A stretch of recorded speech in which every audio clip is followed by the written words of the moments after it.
Don't be like Charlie. Charlie is that do-it-yourselfer who does himself in. Do-it-yourself is good for tile and grout. It is not good for asset protection. Charlie thought he'd save a few dollars forming his LLC online. With no guidance, he did it wrong. When he sold the property, he lost thousands and thousands of dollars. He did himself in by trying to do it himself. Don't burn yourself. Use Corporate Direct to set up and maintain your LLCs and corporations. Corporate Direct is owned and operated by attorney and rich dad advisor Garrett Sutton. Garrett wrote the bestsellers Loopholes of Real Estate and Start Your Own Corporation. He is Robert Kiyosaki's attorney for asset protection. He and his team will do it right. Visit them at corporatedirect.com or call 800-600-1760. Mention Rich Dad and receive $100 off your formation fee. That's corporatedirect.com. corporatedirect.com. Starting now, you can get a transcript of each week's Rich Dad radio show. Just visit www.richdad.com/radio and download a copy today. This is the Rich Dad Radio Show. The good news and bad news about money. Here's Robert Kiyosaki.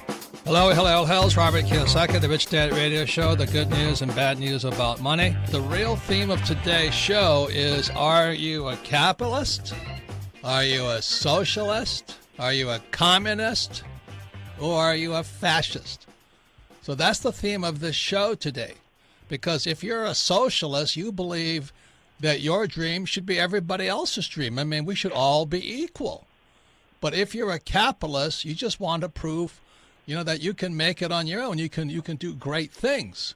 So we have a battle today between what I say the wimps and the other guy. And our guest today is the infamous Ken Langone. He's a co-founder of Home Depot. But he's going to be talking about his latest book, I Love Capitalism.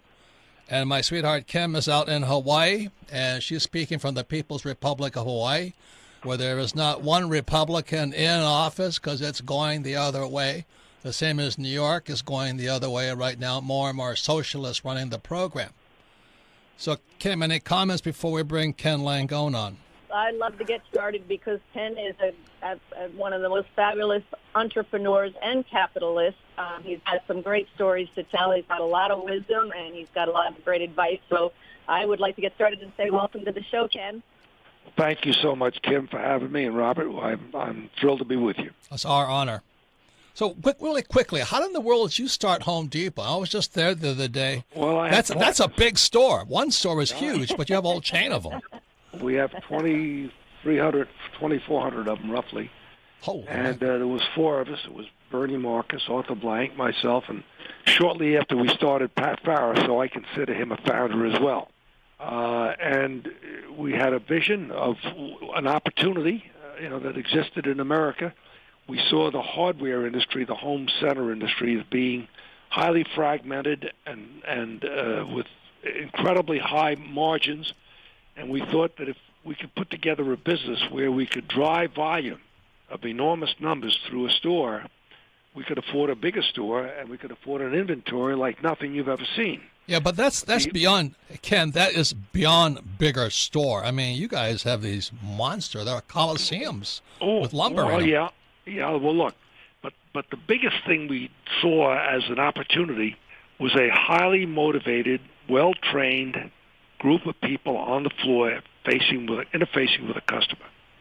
Our strategy always has been built around these wonderful associates we've got now over 400,000 of them.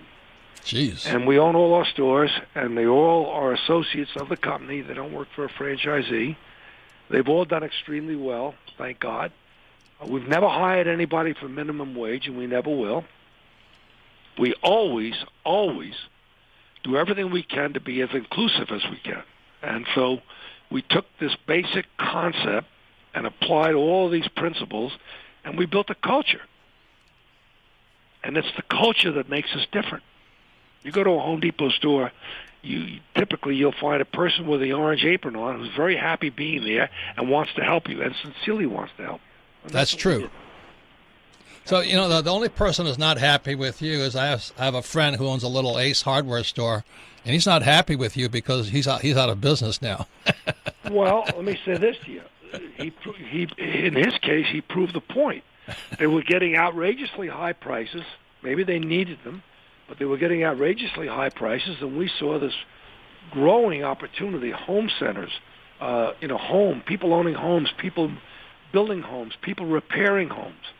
And we said, you know what, if we can figure a way out to get the widest selection to the customer with superb help, and I'll just mention one thing that makes me prouder of our company than anything else. We have 3,000 young people who typically got out of high school and came to work for us, their first job. And one of your entry-level jobs is being a lot boy, pushing carts in and helping people load up their cars. We have 3,000 of them today that are multimillionaires. They didn't go to college. That's capitalism. That's how capitalism is supposed to work. You work hard. You work smart. You do the best you can. You need some luck, obviously. You need some luck. But all those ingredients are there, and you apply them and watch the wondrous things that will happen to you, for the most part. Well, congratulations. Ken, I have a question. Given, there's, with all the online retailing happening, and it's really affected a lot of the retailers throughout. Yeah. What do you see, Ken, as the future for retail and for Home Depot, given all the online business going on? I congratulate Amazon for a lot of reasons. I think they've kept their heads about them, and they've provided great services to a lot of people. And the thing I would say is Amazon has made Home Depot a better company. Why? Because they're very good at what they do, and so therefore we have to be better, including offering our customers alternatives to shopping. Some people like to browse in a store. Some people would rather sit at their computer in their home and order whatever it is.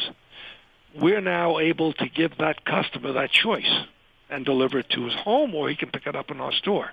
Amazon, I think, certainly heightened the intensity of our commitment.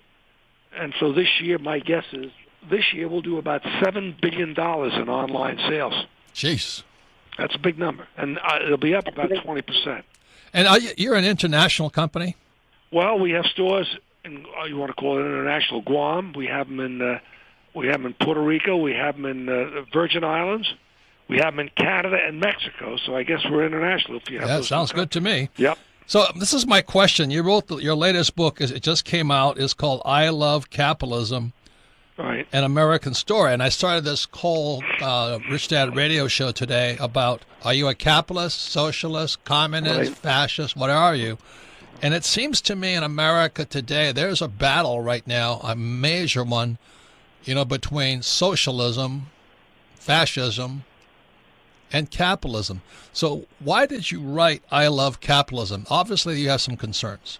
Well, I do have a lot of concerns. One of them is I've been fortunate to be able to travel the world, and you go to countries where socialism prevails, and you see stagnation. I mean, now, let me back up a minute.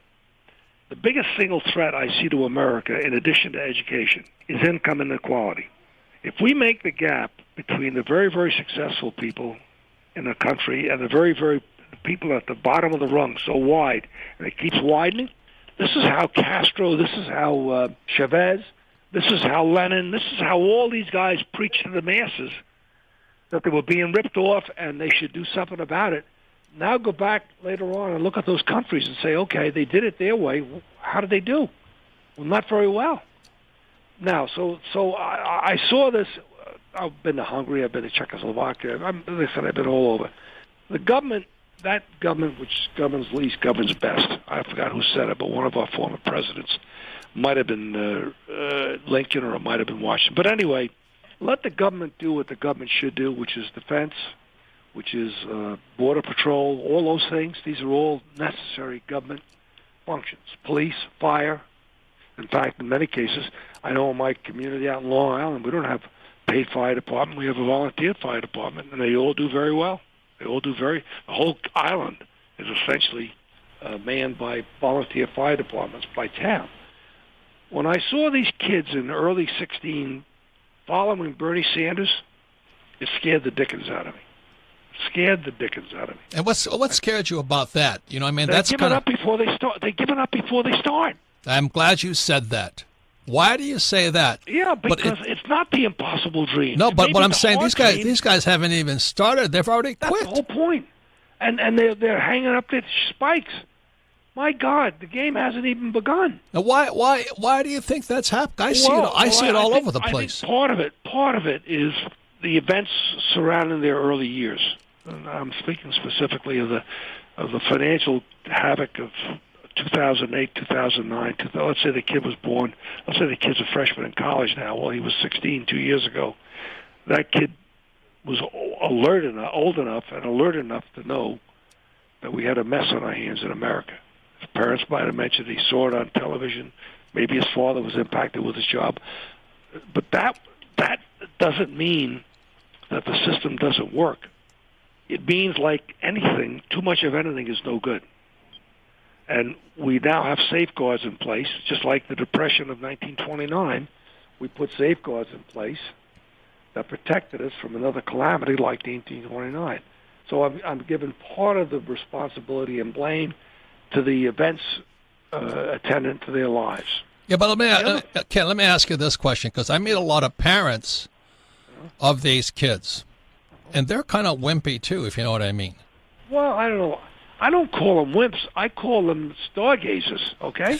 I mean, government, if you want a good example of not letting government do it, the VA.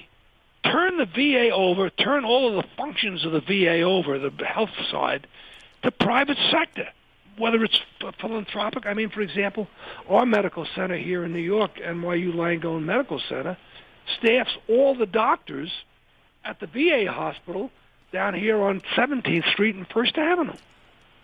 So you can work it. Right. Look, when people have incentives, they typically work better. When you're going to run a race and you know you're going to get a trophy at the end of a race, you're going to work a little harder. But if you're going to running a race and not get any acknowledgement of having won, why make the effort? Yeah, but did somebody have to offer you a trophy, Ken, to go build Home Depot? Look, Mom and Dad did their best. They worked hard. God bless them. They were not educated. Mom went to the 7th grade. Dad went to the 8th grade. They worked like hell. Money was always tight, and I made my mind up. Thank God we had plenty of food. We had a warm house. We didn't have air conditioning because that was really luxurious. We had a small little house out in Long Island, and I didn't know I was poor, but I knew that I could have a better life if I had some money. So what happened? Ladies and gentlemen, we're talking to Ken Langone. He's a co-founder of Home Depot. I mean, those are mega stores. And he's the author of his latest book, I Love Capitalism, An American Story. He's talking about when he saw Bernie Sanders running against Hillary and Trump, he saw the American kids kind of quitting before they even start the race here. And what I want to find out is what he sensed where the thing started, but more importantly is what can you and I do. Any comments there, Kim? The media seems to be playing on this apathy and, whoa, America's horrible. And that's why I thank you for writing your book, because you're giving us such a positive message. How do we turn around the message, or how much of an impact is the media having? We have to let these kids understand that they're following the Pied Piper. That's what they're doing. And it does not have a happy ending. Ken, hold that thought, because we'll be right back. The question, like I wrote the book, Rich Dad, Poor Dad. And my poor dad was a PhD, great father, good man.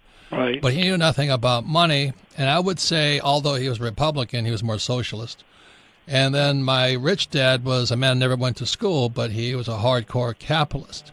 Right. And when we come back, I think we're on to a very serious problem. Like you said, this gap is so big right now that we are on the seeds of revolution. So when we come back, we're going to be talking to you more about what you think is going on inside our school system. We'll be right back. Okay. We'll be right back. You're listening to The Rich Dad Radio Show with Robert Kiyosaki. Don't be like Charlie. Charlie is that do-it-yourselfer who does himself in. Do-it-yourself is good for tile and grout. It is not good for asset protection. Charlie thought he'd save a few dollars forming his LLC online. With no guidance, he did it wrong. When he sold the property, he lost thousands and thousands of dollars. He did himself in by trying to do it himself. Don't burn yourself. Use Corporate Direct to set up and maintain your LLCs and corporations. Corporate Direct is owned and operated by attorney and rich dad advisor Garrett Sutton. Garrett wrote the bestsellers Loopholes of Real Estate and Start Your Own Corporation. He is Robert Kiyosaki's attorney for asset protection. He and his team will do it right. Visit them at corporatedirect.com or call 800-600-1760. Mention Rich Dad and receive $100 off your formation fee. That's corporatedirect.com. corporatedirect.com. Log on to richdadradio.com while you listen. Now back to Robert Kiyosaki. Welcome back, Robert Kiyosaki, the Rich Dad Radio Show, the good news and bad news about money. And you can listen to the Rich Dad Radio Show anytime, anywhere on iTunes or Android. And all of our programs are archived at richdadradio.com. We archive them for two reasons. Number one is because repetition is how we learn. For example, you can't be a great golfer if you don't take more than one or two cuts at the ball. And secondly, the reason we archive them is so that you can share this program with friends, family, and business associate, because if you listen to this program again, you'll learn more. But when you discuss it with friends, family, and business associates, you expand the learning. So our guest today is the famous Ken Lango, and I mean he is famous. Every time I see him on the like CNBC, everybody listens to what he has to say. He's a co-founder of Home Depot, and I was just there the other day, and man, that is beyond a store, man. That is a mega store. I hope you spent a lot of money. I did. I've built several houses out of Home Depot. Good. Anyway, but and he's the author of I Love Capitalism, an American Story, and he's here because he's concerned what's happening to America. This gap is so big between the haves and have-nots right now. Historically, that's always been the seeds of revolution. Any comments, Kim? The income inequality, how did it... Well, I think they go hand in hand. I mean, this is like a ham and cheese sandwich. I think you'll do a lot to solve income inequality if you raise the level of competence that kids accumulate through their grammar and high school years. Not everybody's made for college. And there's any number of jobs in America today that are going crying for people to take them, but they haven't got the qualifications. And we're not talking about engineering or exotic science. We're talking about basic skills. And so I really believe it's not going to be a quick fix because it took a long time to get here, and it's going to take some time to get back. But we've got to look at the issue of income inequality in totality. We've got to say, okay, we can arbitrarily tell a corporation they're going to pay somebody more money. But if that corporation doesn't get a return on that investment in that person, that corporation will not live for long. And then everybody loses. And an example I give all the time is Eastman Kodak. When Kodak was thriving, Rochester, New York knew no bounds to whatever their appetite was because Kodak was there to give it to them. Well, Kodak made some bad strategic decisions, and look at all those job losses, and look what's happened to Rochester. Yeah, they invented the digital camera and didn't exploit. Well, they invented it, and they suppressed it because they were afraid it would cannibalize their little yellow boxes. Well, guess what? Somebody else did it for them. So, I mean, it's, look, business is not without error or without mistake. But this notion, let the government do it for you, well, that's all well and good. Who pays for it, and how do you generate the assets to reward the people who deliver the goods? So, Ken, let me ask this question. Have you ever gone to speak to a public school? Yes. Yes. How's the response? Well, I think I probably make teachers a little uncomfortable because I think they need to be held accountable more. I think the standards we have applied to requirements to teach can be dramatically elevated and should be dramatically elevated. I think a good basic measure is a teacher that can't pass the test that he's giving his student shouldn't be teaching that student. But isn't that the same problem with the VA? I mean, it's a government agency, basically. Well, the VA, what I say is, and a very good friend of mine is knee-deep in trying to help the VA, a fellow named Ike Perlmutter, very, very successful man, and he's volunteering for the president to work on the VA issue. I think that the VA initially meant well, but over a period of time and over its growth, something happened that standards aren't what they should be. I mean, it's outrageous for somebody to have to wait 6 months to get an appointment if they have a chronic or if they have a serious disease. So we're talking about the Veterans Administration Hospital. You know, Yeah. I'm a veteran. I would never go there, just Well, because. why? Why wouldn't you go there? Because the quality wasn't what you wanted. So let me ask this question: Is Home Depot unionized? No. What would happen if your workers wanted to unionize? If all workers wanted to unionize, we'd respect their wishes. But those 3,000 kids I told you about becoming multimillionaires, that wouldn't have happened. Because they'd have worked for wages, period, and that's it. So how did those kids become multimillionaires? Well, we've had a policy, and I'm happy to tell you to this day, it's almost 40 years ago we opened our first store, we had a policy that the minute you come to work for us at Home Depot, you're a stockholder. We make you a stockholder. And we have programs in the company such as a stock savings plan. We have all kinds of programs that allow you to participate in the success of the company. For example, in our stores, we have what we call success sharing, where depending on the store making its numbers, each person in the store, everybody, every single head count, gets paid a bonus, and it's done every 6 months. So every 6 months, if the store success shares, those people in that store get a bonus. And it depends, of course, on longevity and all these other factors. But the point is, when a kid sells somebody something in our store, he knows it's going to a goal that he'll get rewarded for if they make that goal. That's capitalism. That's incentive. That's what you want. Look, to say we're all equal as humans, you're right. As creatures, we're right. Now, I would love to be able to play basketball like LeBron James, but that ain't going to happen because I haven't got the talent. Should LeBron James not be paid what he's paid because I can't play as good as he can, and therefore they couldn't afford to pay me what they pay him? This is how capitalism ties everything up. So let me play devil's advocate to you. So what would you, if you were face to face with a guy like Bernie Sanders, who's talking about a paycheck for everybody without working, how would you negotiate that conversation? I'd start by telling him to get a life. For Christ's sakes, I mean, look at the guy. He got elected from 600,000 people? Yeah. He got elected from, so here he is, and he went to a national stage, and I give him credit. He tapped into a nerve in America. Look at the crowds he got. What would I tell him? I would ask him to do a study, or have somebody do a study for him, of socialism around the world and how well it worked for the people. But, Ken, don't you think they know that when they're inciting these emotional riots? Yes, and what they're doing is they're playing on the emotions and the disappointments of people to get themselves elected. That's what you're saying. And that's what you're saying. As long as this gap gets wider and wider and wider, it's easier to play into that emotion, right? Mm-hmm. You're right. Any suggestions? Yeah. Encourage capitalism. That's my best suggestion. You're a brave man. Look at the hot dog stands all over. Every one of those guys is an entrepreneur. Right. Every one of them. They don't know how much they're going to make today, but they're out there.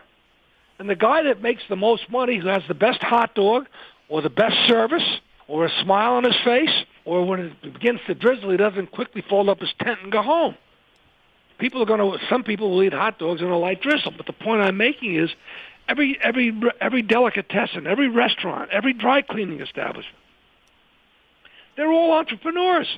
They're the backbone of America. Your Ace hardware store friend, he was an entrepreneur. Now, the one thing about capitalism is it's brutal. There's no room for failure. There's no room for failure, and that's the way it's supposed to work. But the great thing about capitalism, if you fail, you can come back. They don't throw you in jail or put you in the stockade. You know what I mean? Absolutely not. You stand back up. I had a friend of mine who was the golf coach at Wake Forest University in North Carolina, Jesse Haddock. And I said, Jesse, tell me how you look at the kids that might have the greatest career possibilities. He said, Ken, it's simple. When I see a kid taking a double bogey on a hole, meaning that he's 2 over par, and the next hole he comes back and makes a birdie, I know that kid's got a shot. You got to be able to bounce back from adversity. You got to be able to pick yourself up. Capitalism to me, one of the most essential ingredients is optimism. You got to think positive. You got to be an optimist. You got to see the potential. You got to be mindful of the dangers and the risks. But that doesn't mean you shouldn't have some passion and enthusiasm. And it's how you relate to people. I often tell people that the three most powerful things I know in life, the three most powerful things are a kind word, a thoughtful gesture, and passion and enthusiasm for what you're doing. People will buy in to a situation where they see, hey, that guy looks like he's having fun, or he's having a good time, or he believes in what he's doing. I'm going to join him. So it's a kind word, a thoughtful gesture, and passion and enthusiasm for everything you're doing. That's outstanding. Outstanding. Hey, before we end, can we ask your opinion of Mr. Trump, President Donald Trump? Well, his style is different than mine. Well, it's a kind word, thoughtful gesture, but he's got the passion. Well, let me tell you what. I voted for him, and I'd vote for him again. He's doing good. I'll tell you why. We're addressing a lot of things that have been pushed down the road for too long. Korea, this guy in Korea has been allowed to get a head of steam up over 20 years. 4 presidents, 2 Republicans, 2 Democrats. The guy's nuclear capabilities only got stronger and stronger and stronger over that time. Trump has now brought the thing to a head. Trade, I don't believe in tariffs. Tariffs will not work. I'm hoping that what he's doing, the noise he's making with tariffs, is a ploy as a tactic to get people to sit down and say, come on, guys, we got to fix this. Why do we have 100% tariff on every car we make in America and sell to Germany? And why is the tariff on a German car made in America only 2.5%? That's a good question. That's unequitable. Right. What I'm saying is, I like the results. It's the different style that I would apply, but so far I got to give him credit. He's getting it done. He's got 1 out of 3. He has no kind words. He has no thoughtful gestures, but he does have passion. Well, let me tell you what. Believe it or not, I know stories about this man being kind and thoughtful. Oh, I know. He's fabulous, man. He's done some great things for others in his life. Yeah. That I would put him in a category of kind. Yeah, he and I have written 2 books together. I'm the only guy to do that. Oh, great. Okay. Yeah, he's a great guy. Is one of the solutions to put more business people into politics? Oh, I'm glad you raised that point. Trump is encouraging people who had no interest in politics before to saying, hey, he did it, maybe I can do it. I'm thinking about Mike Bloomberg. I'm thinking about Jamie Dimon. I'm thinking about Howard Schultz. Now, these are all different political stripes, but I don't care. If the more we can convince people that our political elite are not born and to the matter born, and unless you're born into that royalty, you can't be in politics. I think the one thing Trump has done is encouraging people who've never had anything to do with politics to say, hey, wait a minute, maybe I can help. I actually like his style. You know, he's shaking everybody up. So everybody, he's shaking everybody up. I just wish, as I said, that. But again, how can I quarrel? I saw his style in the campaign, which is the same as it is now, and he won. Who the hell can argue with success? Hey, Kim, final question. So somebody's starting a business today. What advice would you give them? They're just starting out. They want to be an entrepreneur. I would urge them that unless they do an in-depth analysis that gives the enterprise a chance of success, they shouldn't do it. You don't start a business by the seat of your pants. And I think I would urge them that give it a shot. Be sure when I say give it a shot, it has a shot of making or selling a service that people want. That's my advice. One more thought. Sure. Never allow any opportunity to impair or compromise your ethics or your values, ever. Amen. Amen. So, Ken, I know your time is tight. I really thank you for what you've allotted us. Thank you for having me. And thank you for your contribution to our society. Well, I'm thrilled to do it. I'm a proud American. That's all I can tell you. And I'm a humble American. Thank you. Have a nice day. Thank you, Ken. Nice day. Bye-bye. Thanks, Ken. Thank you very much. So when we come back, we'll be going to one of the more popular parts of our program is Ask Robert. You're listening to The Rich Dad Radio Show with Robert Kiyosaki. Don't be like Charlie. Charlie is that do-it-yourselfer who does himself in. Do-it-yourself is good for tile and grout. It is not good for asset protection. Charlie thought he'd save a few dollars forming his LLC online. With no guidance, he did it wrong. When he sold the property, he lost thousands and thousands of dollars. He did himself in by trying to do it himself. Don't burn yourself. Use Corporate Direct to set up and maintain your LLCs and corporations. Corporate Direct is owned and operated by attorney and rich dad advisor Garrett Sutton. Garrett wrote the bestsellers Loopholes of Real Estate and Start Your Own Corporation. He is Robert Kiyosaki's attorney for asset protection. He and his team will do it right. Visit them at corporatedirect.com or call 800-600-1760. Mention Rich Dad and receive $100 off your formation fee. That's corporatedirect.com. corporatedirect.com. It pays to listen. Now back to Robert Kiyosaki and the Rich Dad Radio Show. Welcome back, Robert Kiyosaki, the Rich Dad Radio Show, the good news and bad news about money. Once again, I want to thank Ken Langone. He is the co-founder of Home Depot, massive operation. And his latest book is I Love Capitalism, An American Story. And he's very, very concerned about what's happening to America, especially with the youth. And they quit too early. They quit before they start. If you're going to be an entrepreneur, you will fail. And the question is, can you stand up again? Can you learn from your mistakes? But in our school system, we teach kids that if you fail, you're stupid, and they stay down. And that's really tragic because this gap between the rich and everybody else is now at an all-time high. And exactly as Ken Langone says, it always leads to revolt. It's anarchy. So anyway, this is the Rich Dad Radio Show. You can listen to the Rich Dad Radio program anytime, anywhere on iTunes or Android. And all of our programs are archived at richdadradio.com. We archive them so you can listen to them again. But more importantly, share with friends, family, and associates. And discuss this program because we are fighting for the soul of capitalism right now.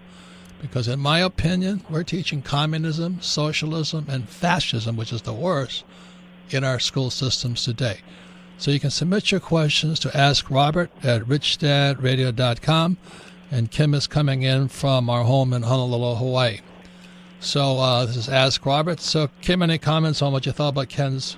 Well, I absolutely love Ken's energy. I love his message because when I look at these young kids, like he said, following Bernie Sanders, saying everybody gets a trophy, and what Ken is saying, he says you've got to have passion and enthusiasm for whatever you do. And what I'm seeing is the media and these political ruling class is basically kind of undermining these kids and taking away that spirit and that energy and saying, oh, you're doomed.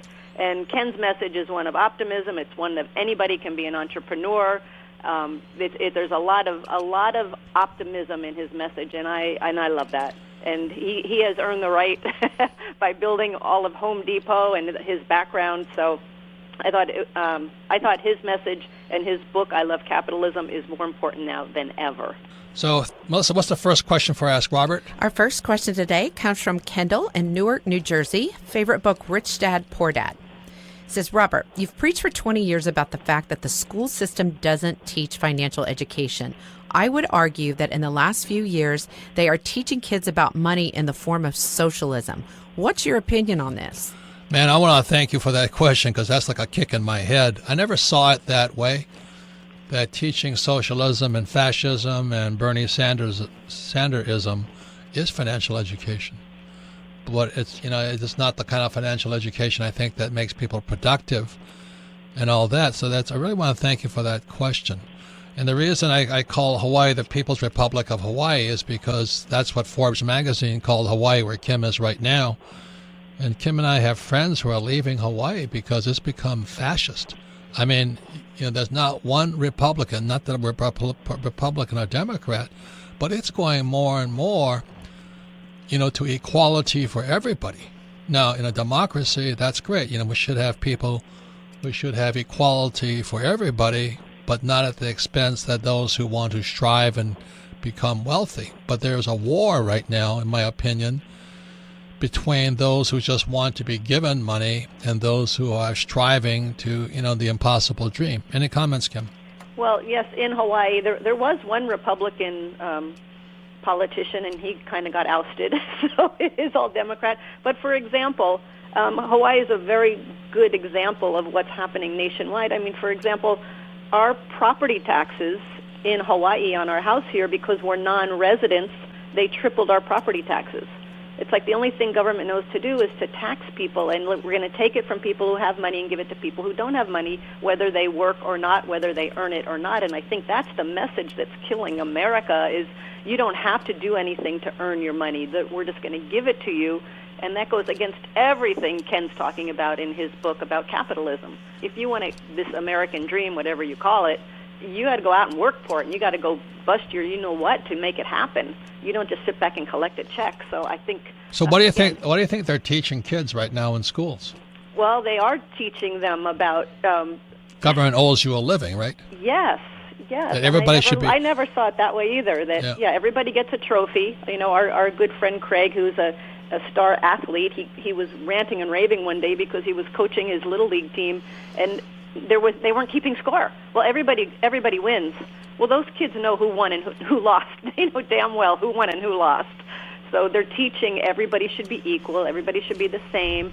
Don't excel more than somebody else. It's crazy. I think it's absolutely crazy. I call it social engineering more than financial education. Yeah. And they're just trying to make everybody equal, which is part of the democratic process. You know, there is this, in a democracy, there is this equality part of it, but there's also the striving, you know, that you want to get ahead of everybody else. And I don't know about you, but I like having nice things. I don't want to be equal. I don't want to just drive the same Hyundai or Lexus, or, you know, I want the better life. But that's gone today. Yeah, and there actually are studies that thriving and going and challenging yourself and excelling and thriving for a better life is very human characteristic. It's a very human characteristic, and I think part of this whole social education is taking away kids' spirit. I really do. I think it's taken away their spirit. I think it's taken away their self-worth, and I think that's criminal. So anyway, I really think that was a fantastic question, simply because I never saw it as that that's actually a form of financial education. It's called UI, Universal Income. It's like everybody gets a trophy and everybody gets a check. Next question, Melissa. Our next question comes from Ian in Edmonton, Canada. Favorite book, Rich Dad, Poor Dad. What do you mean by making money work for us and not working for money? Well, I think you should read Rich Dad, Poor Dad, you know, because the problem with going to school is they tell you to go to school and get a job and work hard for money. And the problem with that is that the people that work hardest for money pay the highest taxes. So all I'm saying is real financial education, you should ask the question, I said, how come the guys who don't work for money pay no taxes? You know, that's really the question. And until you open your mind up, like I said, all coins have three sides, heads, tails, and the edge. You know, why is it the rich don't pay taxes? Trump doesn't pay taxes because he doesn't work for money. He has assets. He has investments. You know, Kim and I have real estate. And the average person, because they went to the communist school system that my poor dad was in charge of, they don't understand that.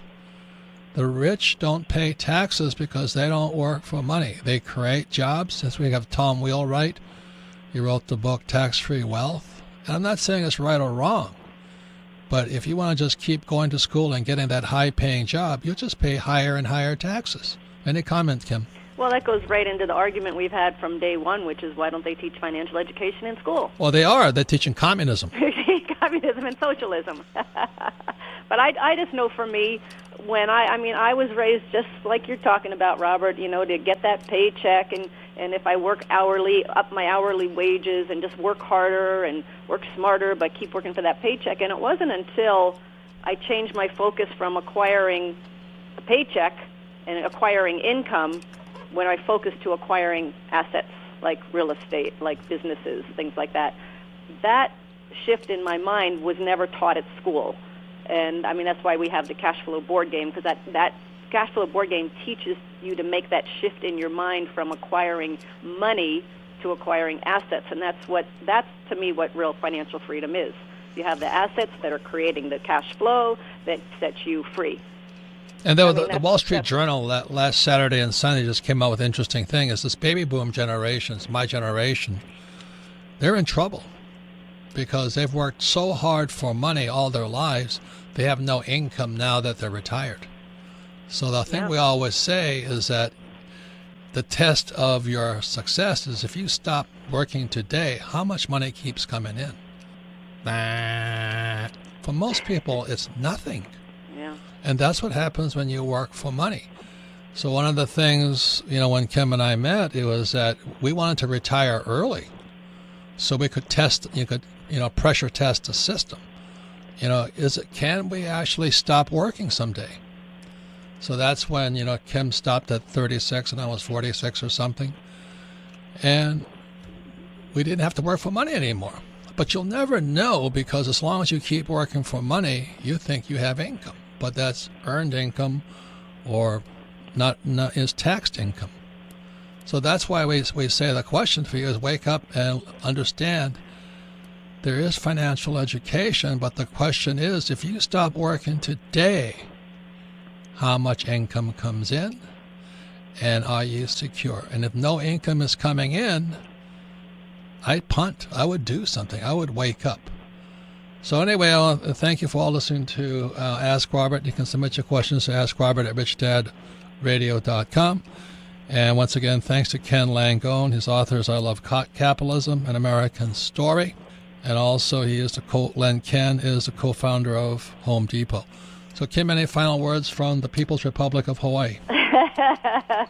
It's a beautiful place out here, but their politics are a little messed up, as is the U.S., and I just, again, really thank Ken for writing his book, I Love Capitalism. One thing about, Robert, to your point of, people don't have anything because the rules have changed so dramatically, and I look back on Mom and Dad. They used to be able to save money where it made them money, if there was 10 or 12% interest, but you can't do that anymore today. The rules have totally changed, and they're teaching the same old thing, save money, get out of debt, all of that. They're teaching the same thing, but the rules have changed, and it's not the same as it was. So you do have to wake up and start doing things differently.